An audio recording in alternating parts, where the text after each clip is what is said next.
this to you. I had one merchant to call me, and he said, I want you to know that I've talked to my national office today, and they want me to tell you that we don't need nigger business. Stores that help to support the White Citizens Council, the council that is dedicated to keeping you and I second-class citizens. So let us not trade at these stores. Let's urge our friends, our relatives, our neighbors, not to trade at these stores. And this is final. We'll be demonstrating here until freedom comes to Negroes here in Jackson, Mississippi.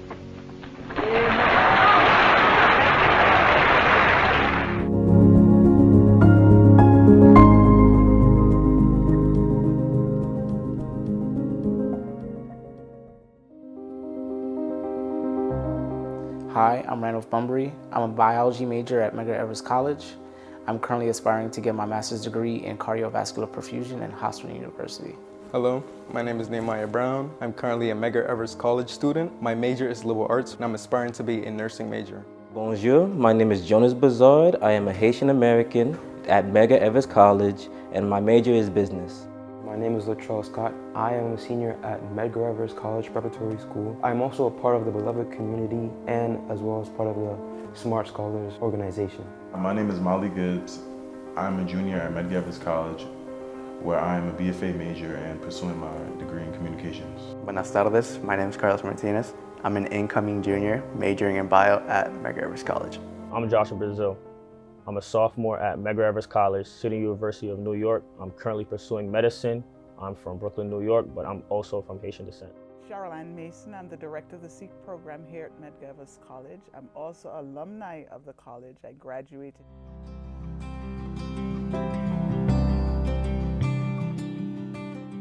When we think about beloved community, we have to ask ourselves, who do we think of when we think of the words beloved community? And first person that comes to mind is Dr. Martin Luther King Jr. His theories and his virtues on beloved community is what drives students like me throughout the day. Whether it be moral courage, being compassionate to brothers, just being able to stand up for people despite what may go on around us or the drawbacks that may come afterwards. And being compassionate for others, being able to love each other without even thinking about the consequences or even brotherly love, just showing up for each other, no matter what happens. That stood out to me, that so many students had come out and they were so engaged. You know, the topic she was talking about, electioneering.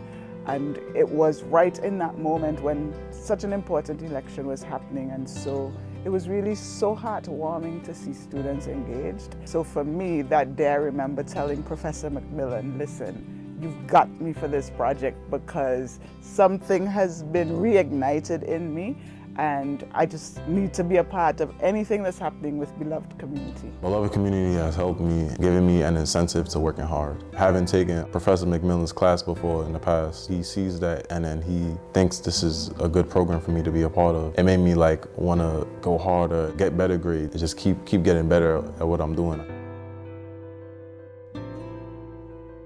For me, I spent some time with people I've never spent some time with before, and before I was low-key anxious coming into it.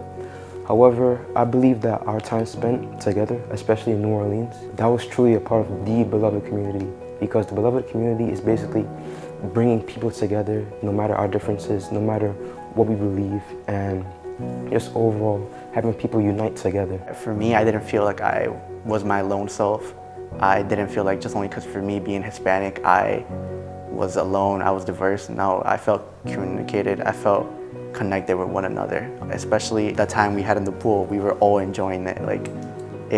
In that moment, if there's any video or photo, you could capture that we were having a fun time. And not just only for being on vacation or having that time away from home, but it generally shows you how not well known to each other at the beginning of the trip, but as we continued along, we connected not just only as friends, but as a sort of brotherhood.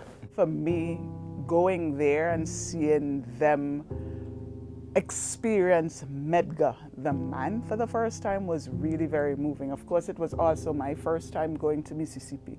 So as a student or an alum of Medgar having the opportunity to engage around these birthday celebrations was really special for me. But being able to see it through the eyes of students was amazing, you know, and our students, they were absorbing, I think, the experience fully. I think the thing that stood out most for me was the reverence that people in the South have for Medgar, the man. And I think the students really began to feel like, I'm a student at an institution named after this very important man. And like you literally could see them light up and their shoulders, you know, perk up. And when people would say, oh, these are students from Medgar Evers College, they were like celebrities in the South. And it was just amazing to see them navigate and, you know, to see young black men carrying themselves so well. You know, I think it just really embodied the spirit of what this project that, you know, Professor McMillan has started. Because you could see almost a transformation that every day that we engaged in the activities, we saw young black men just becoming more confident.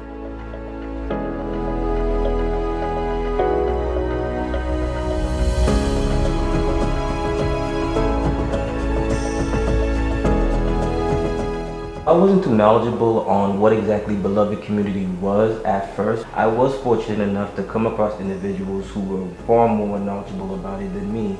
And through their knowledge, I kind of gleaned or gained a bit of, you know, excitement towards it because of ultimately what it represented and really what it stood for.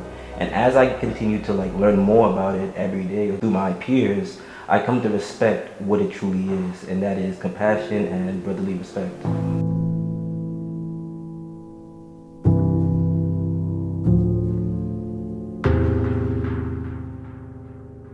Mr. Figures, yo. Mr. Figures? He was something to behold at this event, man. He was somebody that we can always run to for information about Medgar Evers and about being a better person and better man through the eyes of Medgar Evers as well. That we can always look for inspiration to become better. He was the OG for real. Oh yeah. He was very insightful, actually. Yeah, I call him Mr. Medgar Evers himself, man. To me, Mr. Figures is like a walking, basically history book.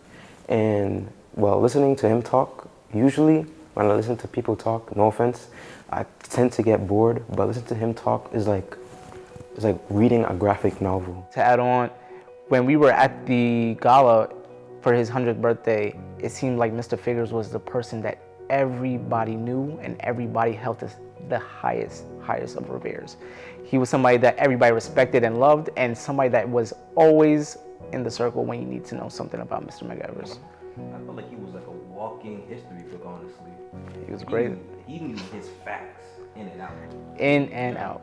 He really called himself the book for it too. Yeah. Like the librarian. human encyclopedia or something? Definitely, he was. He was something, but he knew his stuff for sure. Especially when we was at the event for Mr. Evers, everyone was a prodigy of Mr. Evers. Everyone was showing love.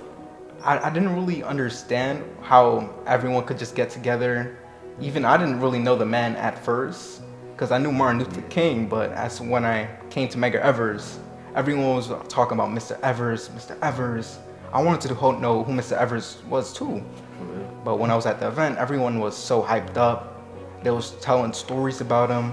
I even learned something too. I didn't even know that they had people who were actually old enough to live with him and tell us stories about him. Now that was the crazy part. I was like, wow. I even went home to tell my mom that. And she was like, really? And she was like, you should know better. I was like, I didn't really think like that. Because not many people are able to, tell stories for people who are that great. Both me and had been in the United States Army. You invoked his name, the assassin's name. Guess what his MO was in the United States Army? He was, you close, this fella, you had to watch him. He was a sharpshooter. So they don't call them sharpshooters today, what they call them? Snipers. That was his job. He was a sniper. So by him being up here, not only was he a sniper, he was a stalker. Now, when you get to the Medgar Evers home, the Park Service is going to show you where he was. And talk about the bullet going through Mr. Evers, going through his house, going through a wall in his house, hitting a refrigerator, and ricocheting off the refrigerator. Wait, so it was from a distance? Oh, I thought someone walked up on him. Oh, okay. Mr. Evers was... He was a big dude? He was tactically trained. Oh, so he would have been able to handle that. Oh yeah, he would have handled that if they was all close. So, I like you. Yeah. So, he wouldn't even get out of the car on the driver's side. They're gonna tell you, you come out on the passenger side. You can slide across what predated bucket seats. You could just slide across. Yeah. Because he wanted the car for protection, right? But that night he went, around to the back of the car to get some t-shirts. Guess what the t-shirts said? They're gonna tell you, I can't take that number. Jim Crow must go. But I will say, where they gonna point, there are people that go to church with me today that were paper boys. They were young like me then. And that's what their job. So they found cigarette butts on the ground and candy wrappers in one spot. The lady, she's dead now, to live across the street. She said the bullet came back. But you can't see that now because she added to her house. It's a chimney there and all of that, But I take the word of people who were there. So I don't bother the Park Service, and they don't bother me. But I'm saying it was dangerous work. People were willing to do any and everything that they could do to keep things as close as possible to the way that they had always been. But the resistance, the resourcefulness, the determination of people to create a better life and a fair deal got us to where we are today. Now,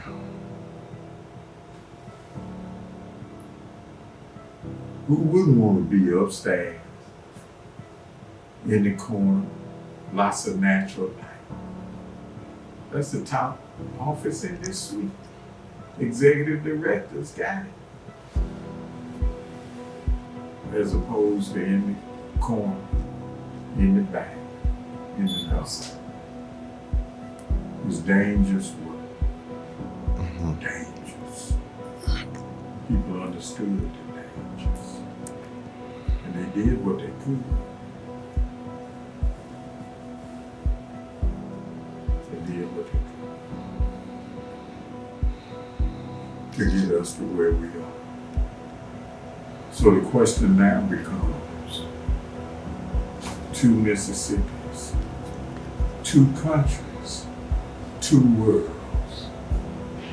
And the struggle was to make two, one, or at least what we have today. So whose responsibility is it to go forward? Whose responsibility? It's not a rhetorical question. Us.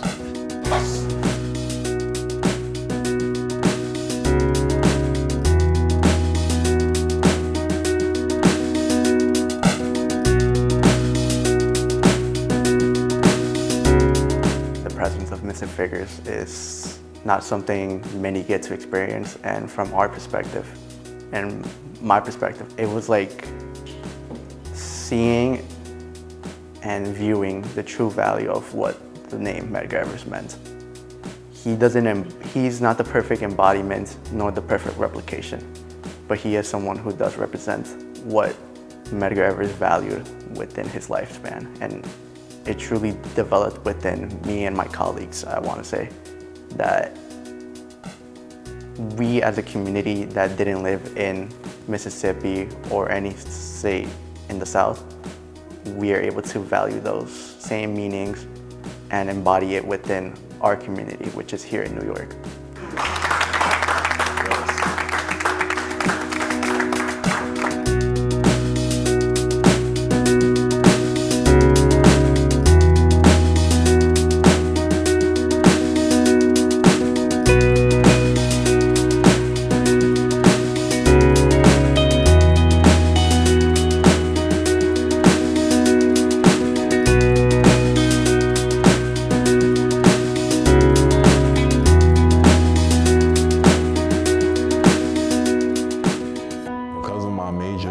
Responsible for documenting the trip, and it's crazy. As a student who go to Medgar Evers, I didn't know much about him until I came on the trip. Like everything I had was just surface level, but while we got on this trip, we started learning deep things about him from people that actually knew him. At the end of the day, when we do graduate, we're gonna have that certificate, and like Mr. McMillan had value, and he pointed it out when we had little powwows here and there. We're not just only having a degree handed to us, but we're having a seal on it with the figure of Medgar Evers College. And it truly does value who he was as a human. At the beginning of the trip, we really didn't see ourselves truly valuing it, but at the end of it, it truly did hit us with a reality check of it all. Personally, for me, this trip to Mississippi has been like an eye-opening experience. I mean, you hear about all the civil rights activists, Malcolm X, Dr. Martin Luther King, Medgar Evers, but actually like meeting people who worked with them, it's a total different feeling from just reading about it in the books. For sure. I feel like this trip has kind of opened my eyes a lot to realize that my problems aren't as big as I make it seem to be, because the people before us, they went through 100 times worse than what I'm going through right now. And it's honestly like just a blessing. Seeing the passion that these young men had for the experiences that they were having, and that willingness to want to share it. I think we were at dinner, and I was like, you know what? This is like a movement. But it really was that transformation that I saw in the students that made it feel like students at this college, named after this man, having this very important experience of engaging with him. So whether it was the museum visits or visits to, the NAACP office or the home of Medgar Evers, like literally the students were immersing in the life of the man, and they were just, consistently every day growing in their posture, activist in making, right? And so I was like, this is really like a movement, like something is happening here. And that's really how it came about. What does the ideal Medgar student look like? I think character education is a great place to start. So when you think about leadership, when you think about those things that allows a leader to be an ethical, transformative figure, there's some things that they have to kind of have. Whether it's in your DNA or it's in your training, you need to have those things in your toolkit. And I think this is where this initiative can be such an important part of helping to shape what a Medgar, an ideal Medgar graduate. Because if we think of the man Medgar, I think he is like a hidden gem in American history. Because for so many people, and having come from the Caribbean, I didn't know about Medgar before coming to the US. I'd heard about Martin Luther King and I heard about Malcolm X. Medgar I was introduced to when I came to Medgar Evers College. And so I think really illuminating who he was and what he did, because his life, the work that he did really was very, very significant in the civil rights movement. And I think it gets lost a lot of times. And I think that needs to be highlighted more. And if more students really understood who he was, what he stood for, and his outlook, we can use that as a pathway or an avenue to get more students to really become ethical leaders, you know, strong, confident, bold, courageous. You know, our motto at the college talks about strength, fortitude, you know, and courage. And so this is a way to get students in alignment with what our motto is as an institution, and really highlighting why I think the founders even named this college after the man Medgar Evers.